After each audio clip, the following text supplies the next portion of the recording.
Ladies and gentlemen, dear graduates, family members and teachers, thank you very much. I have to start first by saying that I'm absolutely terrified by the level of expectations that has been recently created through the commencement speech of billionaire Robert Smith. So I need to say to you all, I'm not going to pay for your student loans. Now, let me thank you for inviting me to address you today. It is a true honor, and indeed it is very emotional for me as well, as it is the first time in 40 years, nearly to the day, that I'm back in this college and that I'm back in Singapore. And it's a very different place, I'm sure you know. I do remember how I felt sitting where you're sitting, relieved that the exams were finally over, very sad to leave friends, excited, but also anxious and apprehensive about leaving the comfort and predictability and great fun of boarding life, yet excited about opening the new chapter of my independent life, eager to discover new things and convinced that everyone has a place in this world and that everyone can contribute in their own personal way to make a difference, however small, however big. And you know what, 40 years later, I'm still convinced of this. I've given a lot of thought to what I would say to you today, what would be interesting for you to hear. And writing this speech has also made me seriously reflect about what I wanted to transmit, what I would do again or not. And friends and colleagues who know me well will tell you I always have a lot of things to say about a lot of things. So I'm going to try and distill my thoughts, otherwise I think I'll be in trouble with Lizzie. Before going into the serious stuff, though, I can't resist. I have to recall a little bit the different world that was my world in 1979 in Singapore. And what an extraordinary privilege it's been to live the past 40 years. So let me remind everyone, 79 was the year that Pink Floyd released The Wall, and where Lord of the Rings was aired for the first time on the radio. The year that the Soviet and Afghanistan war started, the effects of which are still affecting millions of people today. The year of the Iranian Revolution, and the year when Margaret Thatcher became UK's first female Prime Minister. The year of the first Mad Max movie and Hair, and Sony invented the Walkman. What a revolution that was for us. But more closely to UWC, it was also the year that saw the killing of Lord Mountbatten by the IRA in August. As some of you may know, he was a founding member of UWC movement and its president for a decade. And I want to pay tribute to his vision and that of his peers. And no, I won't mention Kurt Hahn. You live in a world of mobility, communication, globalization, so embrace change. Say yes to what is coming your way and make the best of unexpected turns and opportunities that will come to your life. I have learned that there are good things in every experience, even the worst, and that life is better if you see the glass half full rather than half empty. There are very few of us who are born already convinced about what we will do, and we are all allowed to make mistakes. You don't need to know now what you're going to do for the rest of your life. And in fact, this is what makes life so interesting and so fascinating and so rich. As you know, I've been working for the UN for 30 years, but I didn't start like this. I'm actually an archaeologist, and I was on my way to become an oceanographer until I realized that I didn't want to teach, that I would starve to death, and that science in those days was not very welcoming to women. It was a long road to find my way, and I have my parents to thank for their patience and flexibility, but I've retained my passion for history, for the environment, and for diversity, all of which, believe it or not, I use every day of my working life. This college changed my life, and the world would be a better place, in my view, if all children on the planet could have the opportunity to study in UWCs. And UWC's Refugee Initiative is a most appreciated step in this direction, as it gives hope and a future to youth who have lost everything. The universal values of UWC, celebration of diversity, education, the environment, peace, sustainable development, multiculturalism, These are exactly the same as the aspirations of the UN. So it should not be a surprise that I personally chose that road in the end.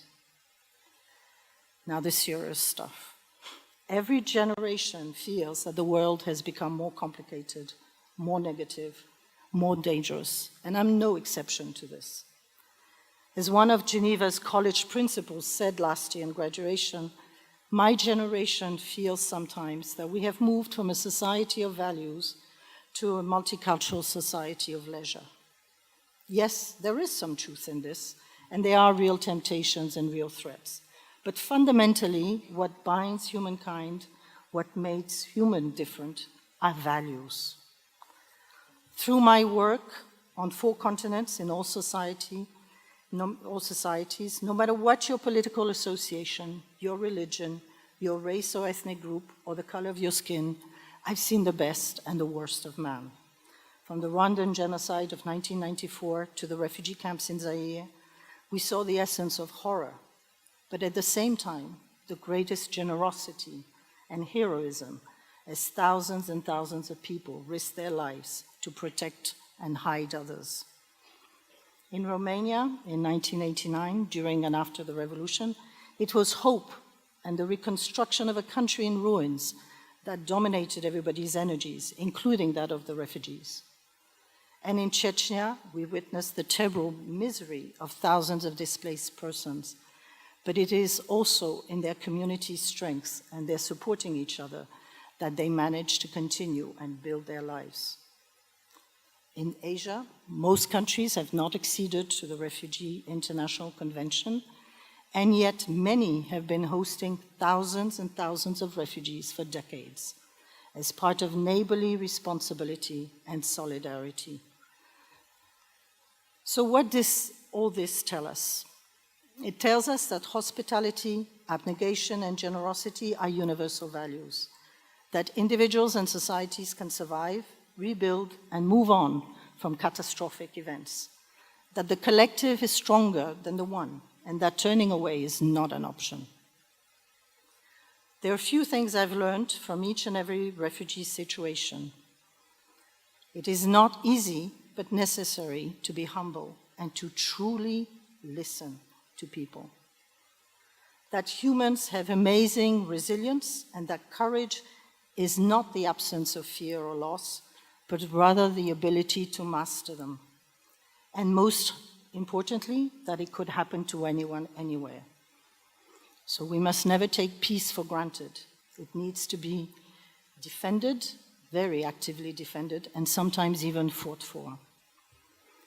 We see today a more fragmented world than ever, a world that in many ways is totally unpredictable, where the alliances of the past have disappeared, leaving space for ad hoc, sometimes haphazard, foreign policy making.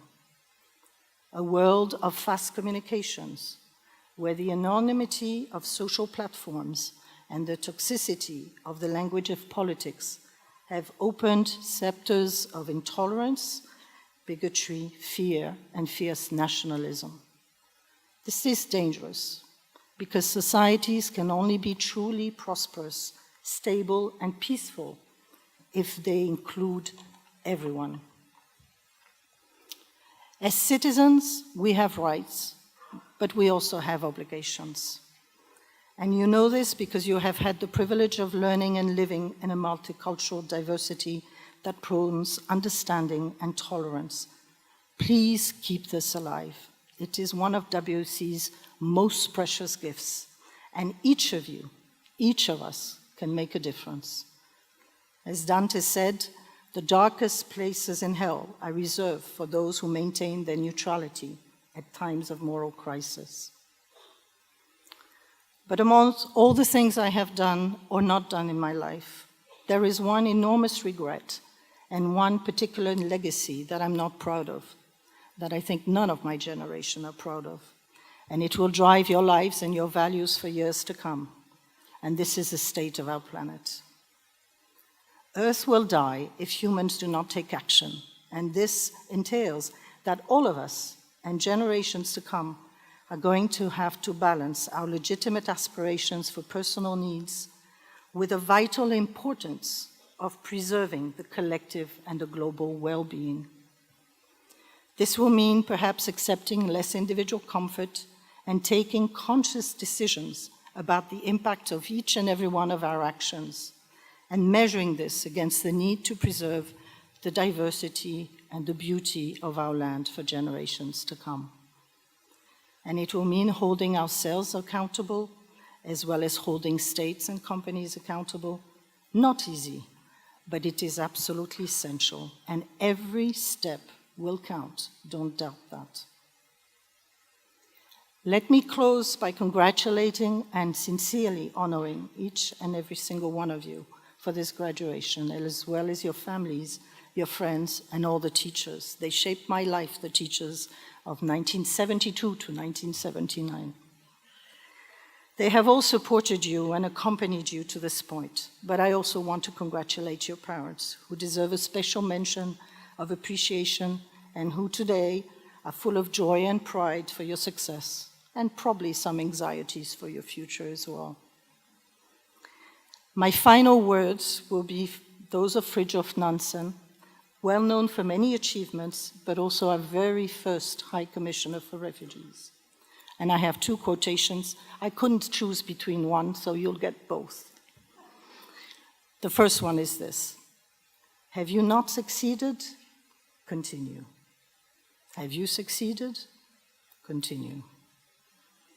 And the last one, which is my favorite, and it's on my desk in a little box, says, the impossible is what takes longer. So go out there and do the impossible. It can be done. Thank you.